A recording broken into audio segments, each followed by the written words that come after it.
এই পরিদৃশ্যমান জগতে যাবতীয় পদার্থের পরিণতি এক অপূর্ব শক্তির বলে শৃঙ্খলাবদ্ধভাবে হইয়া থাকে। নিয়তি বা প্রকৃতির ইহাই নিয়ম। কিন্তু শূন্য হইতে কোনো পদার্থ, শক্তি, প্রকৃতি বা নিয়তির কোনো কিছুরই উদ্ভব হইতে পারে না।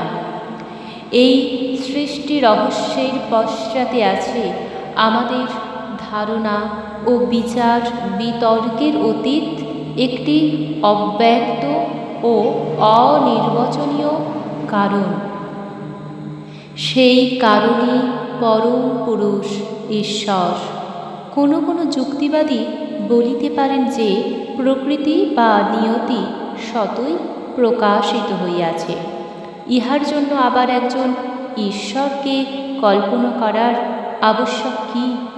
ঈশ্বরের পরিবর্তে প্রকৃতি বা নিয়তিকে স্থাপনপূর্বক বাদানুবাদ বা যুক্তির অবতারণা করা তাহাদের শুধু অন্তঃসার শূন্যতারই পরিচায়ক।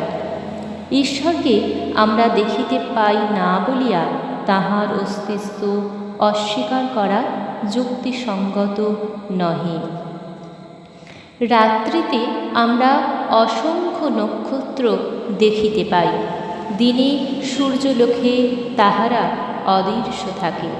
কোনো বস্তু প্রত্যক্ষ গোচর হয় না বলিয়াই তাহার অস্তিত্ব অস্বীকার করা কি সমীচীন? আমাদের জ্ঞান, বুদ্ধি, ইন্দ্রিয়াদিতে ভগবানকে প্রত্যক্ষ গোচর করি না বলিয়া ঈশ্বর নাই এইরূপ সিদ্ধান্ত করা অজ্ঞতা মাত্র। শ্রীরামকৃষ্ণ বলিতেন, রাত্রে আকাশে কত তারা দেখো, সূর্য উঠলে দেখতে পাও না বলে কি বলবে দিনের বেলায় আকাশে তারা নেই? সেরকম অজ্ঞান অবস্থায় ঈশ্বরকে দেখতে পাও না বলে কি বলবে ঈশ্বর নেই?